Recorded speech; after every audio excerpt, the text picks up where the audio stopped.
हाँ, खबरों का खेल। जी हाँ, खबरों के चलते कहाँ देखने को मिल रहा है एक्शन, क्या होना चाहिए आपका रिएक्शन, वो बताएंगे प्रदीप जी और खबर बताएंगे हम और निर्णय लेंगे आप कि खरीदे बेचे बने रहें या फिर कहाँ करें एवरेजिंग। चलिए एक एक करके स्क्रीन पर लेकर के आते हैं धुआंधार तरीके से खबरों वाले शेयर, खासतौर से रिजल्ट्स।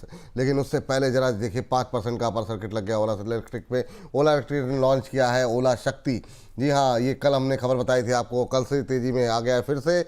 ओला इलेक्ट्रिक ने BSS सेगमेंट में एंट्री अप की है और इसके बारे में जानकारी इन्होंने 1-2 दिन पहले दी थी। और अब आपको बता दें कि बैटरी एनर्जी स्टोरेज सिस्टम है BESS, ये उसका फुल फॉर्म है, बैटरी एनर्जी स्टोरेज सिस्टम। और इसी वजह से आज जो है घर, खेत और बिजनेस के लिए पोर्टेबल पावर डिवाइस जो है इन्होंने डेवलप की है और अब इस सेगमेंट में उतर रहा है। ओला शक्ति के नाम से ये जो है डिवाइस डेवलप की है। 4 वेरिएंट इसमें रखे गए हैं, 1.5 के, इसके अलावा 3 के, 5.2 के, और कीमतें 29,000 से लेकर के 1,60,000 के आसपास तक है, पहले 10,000 यूनिट्स के लिए। ये तमाम जानकारी जो है कंपनी की तरफ से दी गई है। डिलीवरी जो है वो मकर संक्रांति 2026 से शुरू होगी, लेकिन शेयर में जो है डिलीवरी आने लगी है धुआंधार तरीके से। अपर सर्किट यहाँ पर लग गया है। सर ओला फिर से जो है बोला, फिर से जो है क्या ये जाएगा 70 तक, उसी रैली उसी तरफ पिछली बार की रैली होगी क्या सर? ओला पे आपकी टिप्पणी। सर कल भी मैंने बताया था कि 3 से 4 दिन अपर सर्किट पॉसिबल होगा और 58-60 तक मैं टारगेट देख पा रहा था। 55 भी आ रहा है और टेक्निकली देखा जाए तो अभी भी 61-62 से पहले कुछ भी रेसिस्टेंस नहीं है, तो जिनके पास पोजीशन है होल्ड करने का सलाह रहेगा। बाकी मैं ओला पे फ्रेश कॉल नहीं देना, कभी भी देता नहीं हूँ, तो फिर भी अभी वही मेंटेन करूंगा, दूंगा नहीं। इस सेगमेंट की जो दूसरी कंपनी है उस पर आपका क्या व्यू है? क्योंकि जब एक सेगमेंट पे एक कंपनी चलती है तो दूसरी भी रफ्तार पकड़ती है। जैसे आज एथर है 7.25% ऊपर है ना, ओला के साथ साथ चल रहा है ये भी 681-682 के आसपास ट्रेड करता हुआ। शानदार रैली भी रही है, एक महीने में 22-22.5% चला है। यहाँ पर क्या फ्रेश बाइंग की कोई गुंजाइश है? आप कैसे देख रहे हैं इसे? सर हमने कॉल भी दिया था और हमारा टारगेट भी अचीव हुआ, और सुबह भी हमने जैसे डिस्कशन किया था, मैंने जी सर। आपको बोला था 700 के आसपास आता है तो एक बार प्रॉफिट बुक करके जाइए। क्योंकि जिन्होंने भी हमें सुना है 1 हफ्ता 2 हफ्ता पहले, मुझे लगता है कि सबका प्रॉफिट हो रहा है, वो सबका साथ सबका विकास वाला सिचुएशन है। तो आप एक बार प्रॉफिट बुक करके जाइए यहाँ पे। बाकी ये जो मोमेंटम पकड़ा है, इस मोमेंटम में एक बार मुझे लगता है कि 725 730 भी पॉसिबल होगा। बाकी आप रिस्क मत लीजिए, अगर आपके मुनाफा हो रहा है आप प्रॉफिट बुक करके जाइए। एक बार फिर से करेक्शंस मिलेगा, फिर से आपको बाउंस बैक देखने को मिलेगा जी। ठीक, ये दोनों शेयरों पे बातचीत हो गई। अब जो है अगली टिप्पणी आ जाइए टाटा मोटर्स पे, फटाफट कर लेते हैं। टाटा मोटर्स लगातार ट्रेंड में बना हुआ है। टाटा मोटर्स पे खबरें भी बनी हुई है। आपको बता दें कि Bank of America Merrill Lynch की तरफ से जो है यहाँ पर टाटा मोटर्स पक्के जो पैसेंजर व्हीकल है उस पर जो है रेटिंग जो है डाउनग्रेड की गई है और ये जो है डाउनग्रेड किया गया है पैसेंजर व्हीकल्स लिमिटेड को। और उसके चलते, उसके बावजूद हम देख रहे हैं टाटा मोटर्स में आज रिकवरी है। नया प्राइस टारगेट 375 रुपये दिया गया है, करीब करंट प्राइस से 4% के आसपास का डाउन साइड दिया गया है। अब देखना ये है कि हमारे यहाँ के अपने जो एक्सपर्ट्स हैं वो इस पर सहमत होंगे कि नहीं। खासतौर से JLR को लेकर के कंसर्न जताया गया है और ग्लोबल मंदी जो है उसका हवाला दिया गया है। सर आप सहमत हैं ये Bank of America Merrill Lynch की इस रिपोर्ट से, BOF की इस रिपोर्ट से? अब देखिए, मुझे लगता है कि थोड़ा बहुत कंसोलिडेशन अभी भी जो है ये कंटिन्यू हो सकता है। अब जिस तरीके से प्रेशर यहाँ पे थोड़ा बहुत बना है, मुझे लगता है कि 400 पास 407 के आसपास एक रेजिस्टेंस फेस हो सकता है अभी। तो जिनके पास होल्डिंग है आप बने रहिए। फ्रेश बाइंग के लिए मुझे लगता है कि 1 हफ्ते का टाइम होना लेना उनको चाहिए और वेट करना चाहिए, अभी नहीं। 1 वीक थोड़ा ऑब्जर्व कीजिए, वेट कीजिए, फ्रेश एंट्री अभी लेना नहीं चाहिए। जी, अगली कंपनी जो है खबर जो है वो है IEX को लेकर के। और IEX पे फिर से प्रेशर देखने को मिल रहा है सर, और इस पर हुआ है सेबी की तरफ से बड़ा एक्शन। और IEX में जो है इनसाइडर ट्रेडिंग का मामला सामने आया है। जब जब ये शेयर चलने के लिए थोड़ा तैयार होता है कुछ ना कुछ हो जाता है। कभी कहीं से पावर एक्सचेंज से जुड़ी खबर आ जाती है, कभी को अब यहाँ पर अब जो है एक नई मुसीबत आ गई है। 8 लोगों पर इनसाइडर ट्रेडिंग का आरोप लगा है और ये जो पूरा मामला सामने आया ना, ये पूरा एल्गो ट्रेडिंग का जो सिस्टम बनाया है सेबी ने उसमें पकड़ा गया। ये पूरी चीज़ें, इतना मोटा मोटा मुनाफा, सब क्या ही कहा जाए। अवैध कमाई जो है तमाम लोगों की जब्त की जाएगी, खातों पर भी बैन कर रोक लगा दिया गया है। लोग समझते नहीं है इस बात को कि सेबी की तरफ से अब कितनी सख्ती चल रही है। इनसाइडर ट्रेडिंग का मामला, यहाँ पूरा मामला सामने आया है। सर IEX में क्या करना चाहिए? कंपनी में हालांकि कंपनी को लेकर के कोई समस्या नहीं है, लेकिन फिर भी अभी जो इनसाइडर ट्रेडिंग का मामला है उससे प्रेशर तो बढ़ गया, 1.25% नीचे 134 का भाव।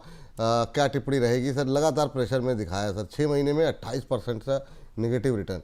यहाँ पर जिनके पास है क्या दूरी रहे हैं अभी?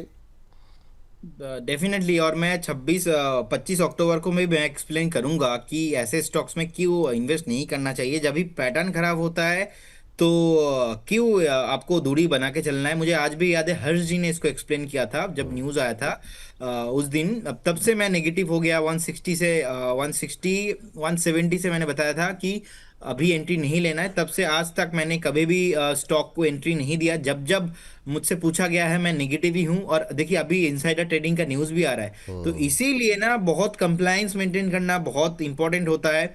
और विपुल सर, आपने भी मुझे बहुत बार बताया कि डिस्क्लेमर आप थोड़ा बाद में दीजिए। मैं अभी डिस्क्लेमर बहुत लंबा भी है मेरा डिस्क्लेमर, और हमेशा बताता रहता हूँ कि नो कन्फ्लिक्ट ऑफ इंटरेस्ट। इसीलिए क्योंकि क्या होता है ना, किसी को भी कोई भी कंपनी को लेके या तो किसी भी मैनेजमेंट को लेके अगर इनसाइडर ट्रेडिंग वाला कुछ भी न्यूज़ आता है ना, तो जो लोग ट्रस्ट करता है ना, जो लोग भरोसा करता है, उनका भरोसा टूट जाता है। और जिंदगी में तो सर पैसा आता जाता रहेंगे, भरोसा ही सब कुछ है ना, ट्रस्ट के ऊपर सब कुछ, दुनिया कायम है, दुनिया चल रहा है। तो ये आईएक्स के साथ पहले भी कंप्लायंस का प्रॉब्लम रहा है, अभी भी है। मुझे लगता है कि ये कंटिन्यू होने वाला है। ये मुझे लगता है कि किसी के पास अगर है, आप तुरंत एग्जिट करके निकल जाइए। मैं तो इसको पॉजिटिवली कब से नहीं देख रहा हूँ, और अभी I don't think so much कि ऊपर जाने के लिए रेडी होगा। चलिए, ये बात यहाँ पर बिल्कुल आपने सही कही है सर। अब कुछ एक रिजल्ट्स डिस्कस कर लेते हैं। वो है नेस्ले इंडिया के रिजल्ट्स आए हुए हैं, और नेस्ले इंडिया के रिजल्ट्स आए हैं। हालांकि नतीजे सर ख़राब रहे हैं, मतलब ख़राब का सेंस कि मुनाफा गिरा जरूर है, लेकिन जो स्ट्रीट को एक्सपेक्टेशन थी उससे बेटर निकल करके आए हैं। 23.7% कंपनी का मुनाफा जो है वो साल दर साल जो है वो घटा है, और ये घट करके 753 करोड़ के आसपास रहा है। आय की बात करें तो इसमें ज़रूर 10-10.5% की ग्रोथ देखने को मिली है, 5,644 करोड़ रुपए रही है। एबिटा मार्जिन्स डाउन हुए हैं लास्ट ईयर के मुकाबले। अभी सर नेस्ले के अंदर क्या करना चाहिए, क्या कैसे देख रहे हैं चार्ट्स को आप? नेस्ले को लेकर के क्या टिप्पणी होगी आपकी? बिल्कुल जी, जिनके पास पोजीशन है होल्ड करने का सलाह रहेगा। जो मूव अभी आया है कैरी फॉरवर्ड होना चाहिए ऑलमोस्ट 1360 तक। तो बिल्कुल एक पॉजिटिव सेंटीमेंट देखने को मिल रहा है, ब्रेकआउट आया है। अब थोड़ा बहुत आपको करेक्शंस देखने को मिल सकता है 1255 1250 तक, लेकिन बने रहिए, कुछ भी प्रॉब्लम नहीं है। कुछ भी प्रॉब्लम नहीं है। एक्सिस बैंक सर, एक और नतीजे आए हैं जिसमें प्रॉफिट तो घटता हुआ ज़रूर दिखाई दिया है, लेकिन ये भी इसने भी जो उम्मीदें थी उससे बेहतर नतीजे यहाँ पर सामने आए हैं। प्रॉफिट जो है क्यू एन क्यू बेसिस पे जो है वो घटता हुआ दिखाई दिया है। 9.6% के आसपास की जो है गिरावट यहाँ पर रही है। रेवेन्यू में अगर हम देखें ऑलमोस्ट फ्लैट रहा है, थोड़ी सी बढ़त देखने को मिली है। ऑपरेटिंग प्रॉफिट की बात अगर करें, क्यू एन क्यू बेसिस पे घटा है।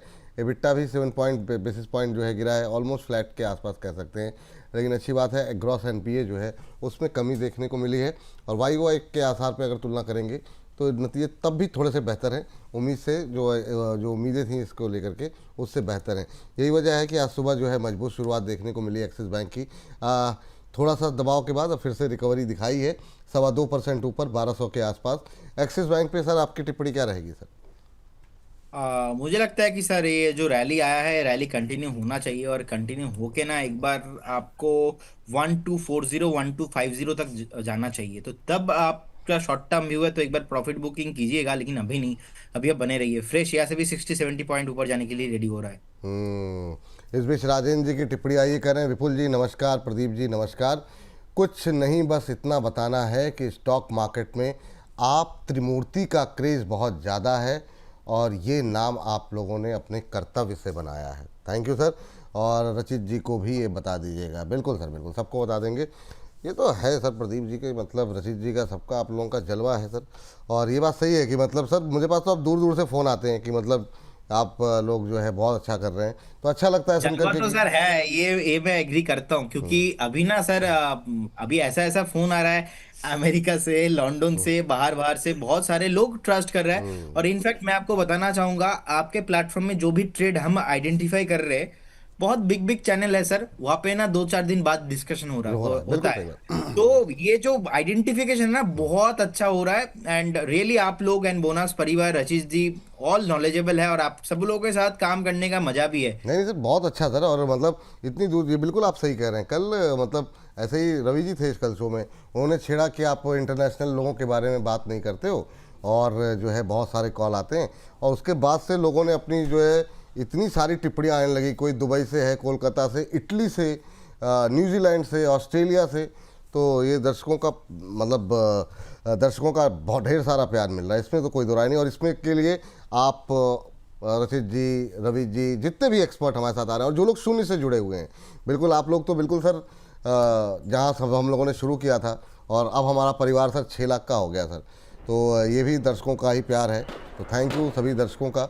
ऐसे ही अपना परिवार आप हमारा परिवार जो है वो बढ़ता रहे, मुस्कुराता रहे, खिलखिलाता रहे, सबके पोर्टफोलियो जगमगाते रहें, हम तो यही चाहेंगे। और अपना भरोसा ऐसे ही बनाए रखिए। थैंक यू आप सभी दर्शकों का।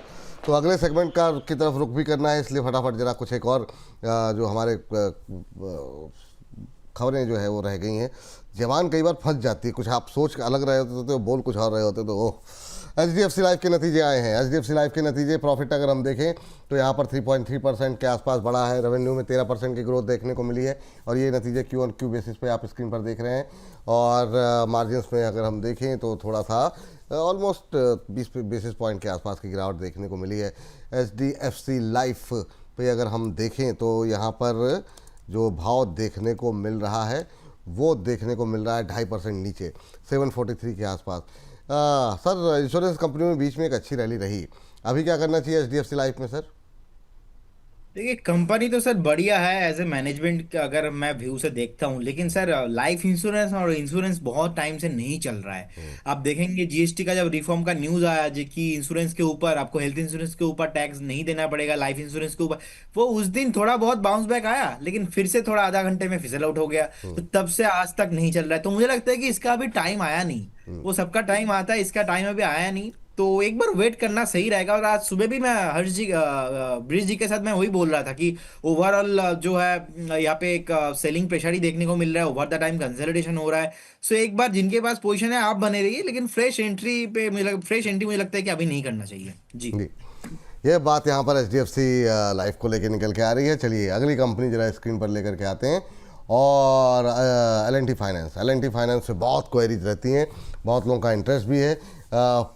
मुनाफे में अगर देखें तो 5.5% की ग्रोथ देखने को मिली है पिछले साल के मुकाबले। रेवेन्यू 8% बढ़ा है, और ब्याज से जो इनकी आय है उसमें हमने देखा 10% से ज़्यादा की बढ़ोतरी देखने को मिली है। 2403 करोड़ के आसपास ये आती हुई दिखाई दी है। अभी अगर हम L&T फाइनेंस पे देखें, फ्लैट ट्रेड करता हुआ 269.70 के आसपास ट्रेड करता हुआ 1% के आसपास की गिरावट, 0.25% के आसपास की गिरावट। क्या टिप्पणी रहेगी सर L&T फाइनेंस? काफ़ी लोगों के सवाल रहते हैं सर इस पर भी। देखिए, सुबह भी मैंने बोला था, कल भी मैंने बोला था, अभी मैं वही सेम चीज बोलूंगा। हो सकता है कि एक बार 285 290 तक आपको दिख जाए, लेकिन स्टॉक को तो एक बार 230 आना ही है। वो आने बिना तो ये ऊपर नहीं जाएगा। अभी एक धीरे धीरे सेलिंग प्रेशर बनता हुआ दिखाई दे रहा है। अभी भी उतना नीचे नहीं आया, लेकिन एक बार मैं 250 के नीचे देख रहा हूँ। उसके बाद वो करेक्शंस कंप्लीट करने के बाद फिर से भागेगा, 330 340 तक जाएगा। लेकिन जो 2 महीने में भागा है, इसका रेस्टिंग टाइम दौड़ा है 2 महीने से, अभी इसको रेस्ट करना है। तो रेस्टिंग आज नहीं तो कल, नहीं तो नेक्स्ट हफ्ता कभी ना कभी ढूंढ लेगा। ये बात यहाँ पर है। और इस बीच अगली टिप्पणी लेते हैं एंजल वन पे। एंजल वन पे वही बात हुई थी। एंजल वन पे बहुत लोगों के सवाल रहते हैं। कंपनी का मुनाफा गिरा ज़रूर है, लेकिन जो है उम्मीद से बेहतर रहा है। और बाकी जो कमेंट्री रही है वो पॉजिटिव रही है। मार्जिन्स में दबाव रहा है, रेवेन्यू 20% घटे हैं, एबिटा में 38% की गिरावट। मार्जिन्स पिछले साल के मुकाबले अगर हम देखें तो 45 से घट के 34.5 रह गए हैं। तो ये स्थिति है एंजल वन की। लेकिन जरा शेयर पे नज़र डालिए तो 1.25% के आसपास की मजबूती यहाँ पर देखने को मिल रही है। सर एंजल वन, क्या टिप्पणी रहेगी एंजल वन को लेकर के आपकी? देखिए, मेरा व्यू पॉजिटिव है। बहुत ही अच्छा खासा यहाँ पे एक शॉर्ट टर्म में रैली देखने को मिला है, बेस भी बनाया है। मैं बोलूंगा अभी अब बने रहिए। मैं देख रहा हूँ एक बार 2700 2800 ऑन द वे है। हो सकता है कि एक धक्के में नहीं आए, थोड़ा 2-4 महीना भी लग सकता है, लेकिन आप बने रहिए। एंजल वन और बीएससी दोनों स्टॉक को बेचना नहीं है। एंजल वन और BSE दोनों स्टॉक्स को एक्चुअली थीम को सर, ये थीम को मैं बेचना नहीं चाहता हूँ। CDSL, एंजल वन, बीएससी, ये थीम चलेंगे पूरा। अच्छा सर, ये जब जब ये थीम चलेगी, जैसे BSE के एक बार लेवल बता दीजिएगा, क्योंकि ये सेगमेंट अलग से हम अपलोड करते हैं। तो लेवल्स के साथ साथ क्या ये इस थीम में सर CDSL भी शामिल होगा सर? और डेफिनेटली विपुल जी, सीडीएसएल का चार्ट बहुत ही बढ़िया है। एंड मुझे लगता है कि सीडीएसएल जिस तरीके का एक बेस बनाया है, अभी तो 1622 के आसपास है। सीडीएसएल उतना भी भागा नहीं, जैसे कि एंजल वन एंड बीएसई 2-3 दिन से भाग रहा है। सीडीएसएल मुझे लगता है कि शॉर्ट टाइम फ्रेम में आपको 1800 के ऊपर एंड उसके बाद आपको ऑल टाइम हाई आपको आता हुआ दिखाई देंगे। तो बिल्कुल बने रहने का सलाह होगा सीडीएसएल को। ये सीडीएसएल खरीद सकते हैं क्या सर? ये भी भागने लगा, मतलब आप हाँ मतलब। सर, बाय भी करके जाइए, कुछ भी प्रॉब्लम नहीं है। हम्म, अच्छा खासा बेस बनने के बाद चलने के लिए रेडी है, बाय कर सकते हो, कोई इशू नहीं। ये देखिए आप, मतलब जिस पे देखिए अभी अभी हम लोगों ने खाली चार्ट दिखाया नहीं कि लोअर लेवल से रिकवरी आनी शुरू हो गई। ये तो मतलब जादू कर दिया है आपने, जो है ना, ये 1% के आसपास की तेजी यहाँ पर 1623, 1624, 1800 तक के टारगेट है ना सर? हाँ सर, 18 शॉर्ट टर्म में 1800 है, लेकिन उसके ऊपर मुझे लगता है कि 2000 and above all time life long all time high coming soon on the way. So तो बिल्कुल बने रहिए, कोई इशू नहीं है। बीएससी, सीडीएसएल और एंजल वन, इन तीनों पे जो है अभी खरीदारी की सलाह यहाँ पर दी जा रही है। तीनों ही अच्छे दिखाई दे रहे हैं और इसको अभी बेचना नहीं है। चलिए, ये इसी के साथ इस सेगमेंट को करते हैं यहीं पर हम समाप्त। और समाप्त करने से पहले मैं चाहूँगा सर, आपका डिस्क्लोज़र मैं लेना चाहूँगा, क्योंकि अब आईपीओ बाज़ार की तरफ हम रुख करेंगे। तो क्या टिप्पणी रहेगी सर? कोई डिस्क्लोज़र आपकी तरफ से देना चाहेंगे आप? ये बीएलएस डे हाई पे आ चुका है, और ओ। जैसे कि टारगेट दे दिया था हमने, वैसे ही जाने के लिए रेडी है। तो पोजीशन को अकॉर्डिंग मेंटेन कीजिए। And investment and securities market subject to market risk, जितने भी स्टॉक्स को लेके मैंने बात किया है, कोई भी स्टॉक्स पे मेरा कुछ भी कंफ्लिक्ट ऑफ इंटरेस्ट नहीं है, कोई भी पोजीशन नहीं है, एंड हमारे कंपनी का भी नहीं है। हो सकता है कि बहुत सारे स्टॉक्स में हम बात करते हैं हर दिन क्लाइंटों के पोर्टफोलियो में, हो सकता है स्टॉक मार्केट पे कुछ भी गारंटी नहीं होता, पास्ट परफॉर्मेंस फ्यूचर में इंडिकेट नहीं होता। जब भी आप बाय करो, काइंडली आपका जो पर्सनल फाइनेंशियल एडवाइजर है उनसे सलाह लेके ही कीजिए। बहुत बहुत धन्यवाद विपुल जी आपको एंड सारे व्यूअर्स को, थैंक यू। बहुत बहुत धन्यवाद सर।